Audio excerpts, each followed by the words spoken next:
5.3 seconds. Today, that number might not stop you in your tracks. In 1991, coming from a compact GMC Pickup, it absolutely should. Because when car and driver tested the new Syclone against a Ferrari 348s, the Ferrari wasn't the car disappearing first, it was looking at the GMC's tailgate, and on paper, that makes even less sense. The Ferrari had more horsepower, weighed less, and was designed from the beginning as an exotic sports car. The GMC had a turbocharged V6, a 4-speed automatic, a pickup bed, and styling that barely warned you what was underneath. Yet from a dead stop, the truck had one advantage the Ferrari couldn't overcome quickly enough. Understanding that advantage explains not only the 5.3-second run, but why GMC built one of the strangest performance trucks America had ever seen. Welcome to Motor Memento, where we dig into the machines that quietly rewrote the rules. If stories like this one are your thing, stick around and consider subscribing. We're just getting started.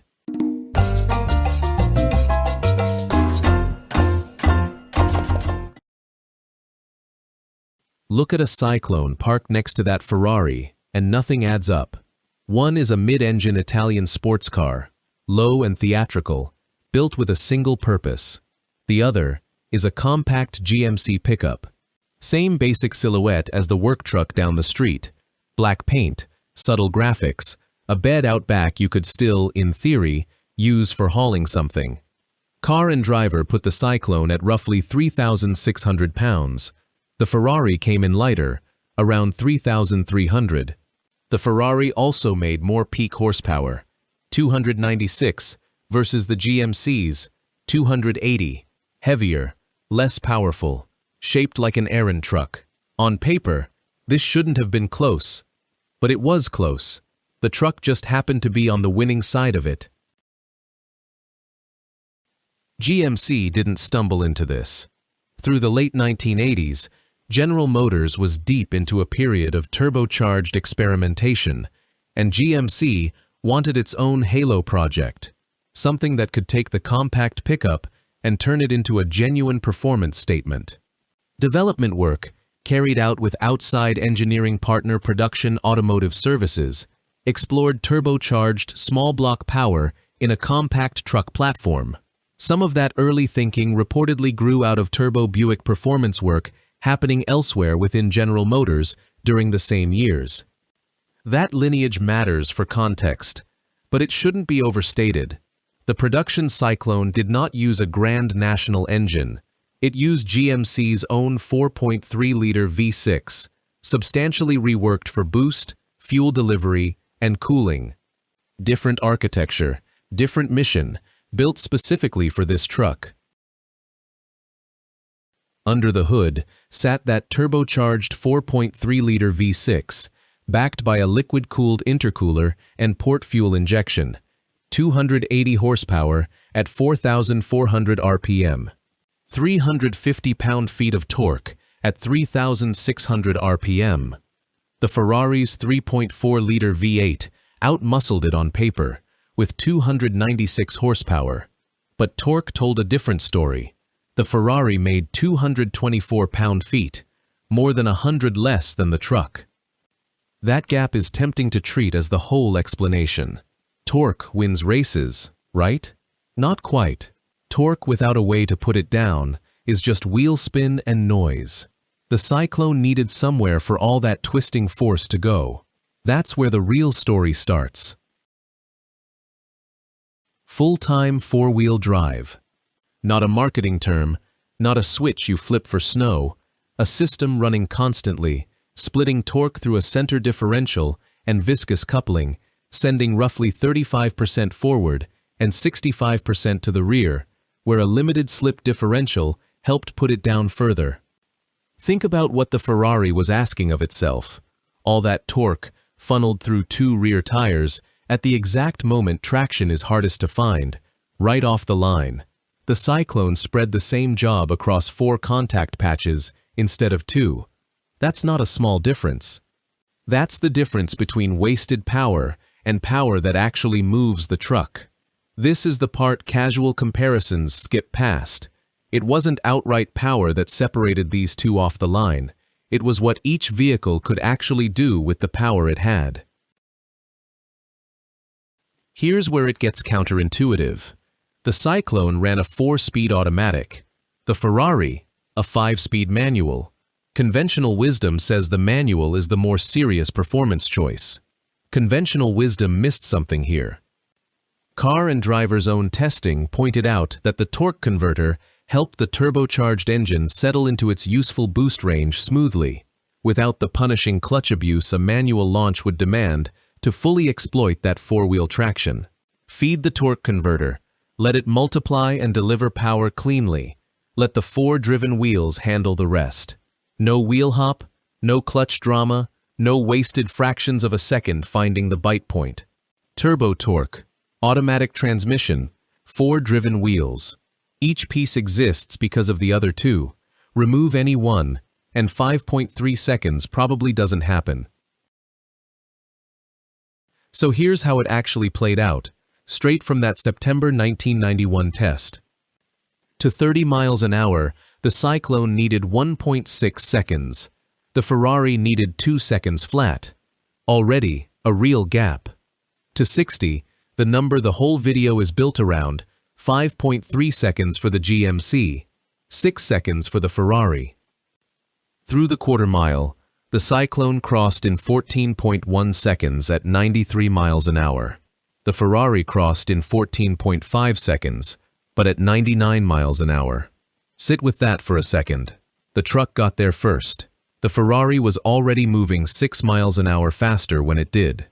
If the GMC won, why was the Ferrari pulling away in trap speed at the very same finish line? If you've ever watched a race like this and wondered how the winner and the faster car could both be telling the truth, drop your take in the comments. We'll get into exactly why below. This isn't a story about a pickup humiliating a Ferrari. It's a story about where each car's strengths lived. Past that first burst of acceleration, the Ferrari began closing the gap, and then some. 0 to 100 miles an hour, the Syclone needed 17.8 seconds. The Ferrari needed 15.3. Top speed told an even bigger story. The Syclone topped out at 126 miles an hour. The Ferrari kept pulling to 166. On the skid pad, the Ferrari generated 0.90 G of grip. The Syclone, 0.80. Aerodynamics. Gearing, a chassis designed from its first sketch to carry speed through a corner, all of it started paying off as velocity climbed. The Syclone was never built to win that fight. It was built to dominate the first 5 seconds, and it did exactly that. One more twist before we leave the numbers behind. From 70 miles an hour to a stop, the Syclone needed 183 feet. The Ferrari needed 187. 4 feet isn't a rewrite of automotive history, but it's a signal. GMC didn't just drop a turbo engine into a truck and call it done. The brakes, the tires, the chassis tuning, all of it got attention, because a system this quick, off the line, needed a way to shed that speed just as competently. Here's the trade-off nobody puts on the poster. All that lowering, all that suspension tuning, built for grip instead of load. Car and driver noted how much ride travel had been sacrificed in the process. Payload dropped to somewhere around 500 pounds. Try hauling much of anything, and the Syclone reminded you fast that this wasn't really a work truck anymore. It still had a bed, it still had a tailgate, but GMC had quietly traded away most of what made a compact pickup useful in exchange for something that could hang with exotic machinery for 5 seconds at a time. Truck, sports car, muscle machine, pick one, because the Syclone never fully settled on an answer. GMC never intended this as a volume seller. Production for 1991 landed at 2,995 trucks, with just 3 additional units built into 1992. That's it. That's the whole run. There's no single dramatic reason it disappeared so quickly, and we won't pretend there is. It was always a low-volume specialty build. aimed at a narrow slice of buyers willing to trade practicality for a genuinely strange kind of performance. GMC would carry that same turbocharged philosophy into the Typhoon SUV shortly after, a story worth its own video another time.